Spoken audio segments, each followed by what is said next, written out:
Welcome back to Media7, where we're making whoopee with the proposition that it is still a man's media world, with the considerable assistance of Lucy Lawless, Pam Corkery, Peta Matthias, Finlay, Macdonald, Plunket and Mikey, Havoc. In this final section, we're in search of second thoughts, sudden insights and pungent punchlines. Help, I'm alliterating and I can't get up. But onwards to the dawn. Peter, I'd quite like to tie off this sexism versus ageism thing. I know what you're going to ask. Subject to that? Just being old stopped me from getting a job. I wasn't going to put it that bluntly. It depends on your job. If I was a newsreader, I would be so out of here. But because what I present is a lifestyle, food, travel show, I didn't get the job for my looks, so my looks are not going to make me lose the job. You might lose the job for other reasons, like people get sick of you and they want a new face. But when I started up my own production company and was looking for a distributor in England, a few male production companies said, oh no, she's too old. And all the others said, no, we didn't even think of that. We were too busy looking at the show. So I think it really does depend on what your job is. And it's interesting that you got there by starting up your own production company. So they wonder whether, would Oprah have been Oprah had she not done it herself? Would she have risen through the ranks? Normally you do have to, even as a chef, you have to, if you want to get anywhere, if you want to build any reputation, you can't keep working for male chefs. You have to open your own restaurant and do your own thing, because male chefs would never give you a chance to rise to the top. Lucy, do you see that in, I mean, I presume you've met some fairly senior people in the screen industry. Are the power women there self-made in that sense? Yeah, like Finlay said, they're awfully tough women. You know, Sherry Lansing, the people who run, she doesn't run Paramount anymore, but there are a lot of them, and as an actor you would never really get close to them unless they wanted, you know, you were invited to be in their thrall or something. But I see the discrimination against women in this country since I've come back in March is all of a sudden there's this dizzying array of blondes who I honestly cannot tell them apart. It's like the same chick is running from TVZ to TV3 to nightly news. She's awfully busy. There's a little...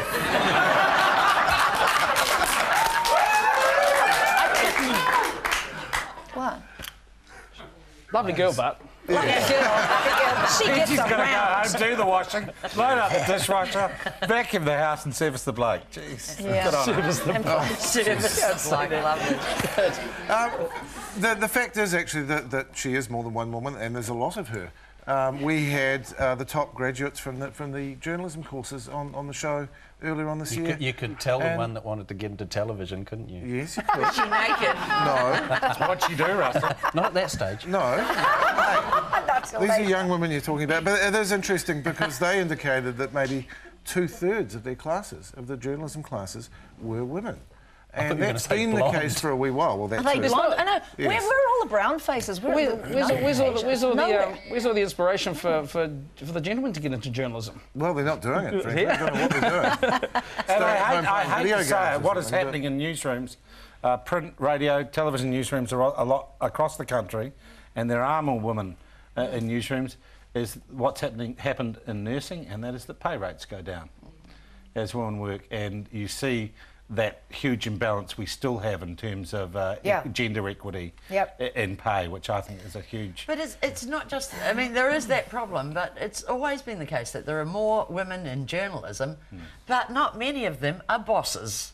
Every, you know, like 75% of your newsroom, women journalists, when we come to Mahogany Row, a few women. when we come to Mahogany Row, it's Radio New Zealand has just appointed a deputy editor who's a woman, but isn't Gail it sad Woods. that you have to say that? No, you Sharon know, Crosby. Sharon Crosby gave me her. my job on Radio New Zealand. She was a woman. And No, I think women do rise all the time to senior editorial positions. Management's another story altogether. But they do tend to make up for it anyway. They're not men or women. They're business people. Well, I just think, have you seen the September issue? Of what? Yeah, winter. You know, I mean... But you see, that's what you're stuck with, is plucking names out, whereas You don't have to say the names of the men, male media moguls. You don't get to say as a male. You don't get to say as a male. Hey, guess what? I'm self-made. Yeah. Hey, I did it myself. I did my own thing. You know, like the way man rises to top shock. Exactly. I did it. Look at me. That's right. First woman engineer stories, first woman in the Air Force. Surely to God we've outgrown that. They're probably the media stories I hate the most. Are we going to outgrow that? You know, there are so many people coming in at the bottom end of journalism and media who are, you know, women are 2/3 of the people coming in. Is it going to change? Where's Yes, I think Alison so. Moore? Where's Susan Woods? What happened to these people? They're still alive, aren't they? No, but that's just money. In showbiz, it's actually equi-opportunity crap. You know, if they want to get rid of you, they'll get rid of you. You know, so I suppose women like us haven't really battled. Like the bitch editors we've had and bosses, they've fought really hard, and sadly, they go, there's only room on the left of me. You know, piss off to any new women or men coming along.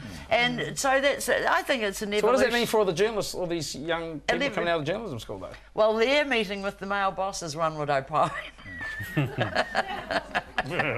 What's written on Well, the I ceiling? have problems with bosses, whatever their gender.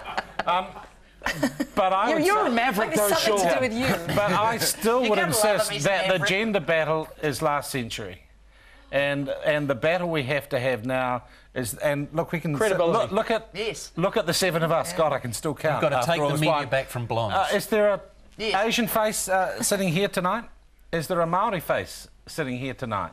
No, they've got That their isn't own here. That isn't channels here now. just so that we could get funding. And how do you get funding if you don't have those But faces? let's not be so But what I'm dozy. saying They've is got their those own- are the issues we need to be debating. Like MMP. Yes, I agree. They've got their own the gender channels. thing is over. But I would be happy Yeah. with the Yeah. women's channel. I mean, Now, it's Let's have the all-white channel. no, well, It's a you know, dead what? dog. We're Peter, what's fighting that? Dead dog. silly We finally got to the fights. end of the discussion. We finally should got to the have end of the agreed on this discussion at the and very agreed that we beginning. should have been And that is The whole talking about something discussion else. is dead in the water. Yep. It's not the problem, in fact. And yet there are still things changing. Finlay, you and I were discussing before the show some new research from Victoria University in terms of women being the subjects of news media coverage. In the last few years, it's gone from something like 17 to 25%. Which is still really low. It's still really low. I blame Paris Hilton for that, and it's disgusting. Actually, that would be should do more that would be the domestic interesting violence. secondary. You know, you know, secondary look at the data. isn't there a thing of vacuous idiots on TV going, like The Hills? Oh my God, has anyone ever seen that show? Oh my God! Only you watch that show. No, I don't watch. I avoid. But there's that whole People thing of love like to consume it's that stuff, not so man. much this year, not so much the year before, a few years before that. It was kind of cool to be a bimbo all of a sudden. See, that's what happened when you stopped doing Xena. Then suddenly the bimbos came out in force, And we haven't even touched on the self-oppression of women, have we? all the And they're, Self-oppression. you know, Stop calling the them self. co-conspirators with the male exploiters. You know, what's that Kardashian show where they, you know, these two absolutely appalling inbred twins just run around LA being, you know, subnormal. And I mean, the flip side to that is the flip side to That's that. women on television. But then there's Top Gear. And then there's Dan Carter selling cupcakes. No, exactly. And that's what I kind of meant when it came across as racist. I didn't mean that, but it's okay to have male shows. It's okay to have female shows. And we started with the what kind of men are you? And you wanted to be Nicolas Cage, that kind of type. And I'll never forget that great quote. He was asked what he'd do first if he became a woman for a day. And he said, I'd masturbate. So I think the revolution's actually happened because we are winning and it's a quiet cult. And Quiet cult. on that note, which I don't, I can't. How can you Which beat probably that? won't make it past editing. On that aggressive No, no. sexual note. On that note, for which I'm struggling for an adjective, that concludes this special New Year's Eve Media7. Thanks to our very sporting guests, Lucy Lawless, Pam Corkery, Peter Matthias, Finlay Macdonald, Sean Plunket and Mikey Havoc. And a big thanks to you for watching tonight and through the year. We'll be back next week, in fact. But until then, on behalf of the whole Media7 crew, the best of luck for 2010 and cheers.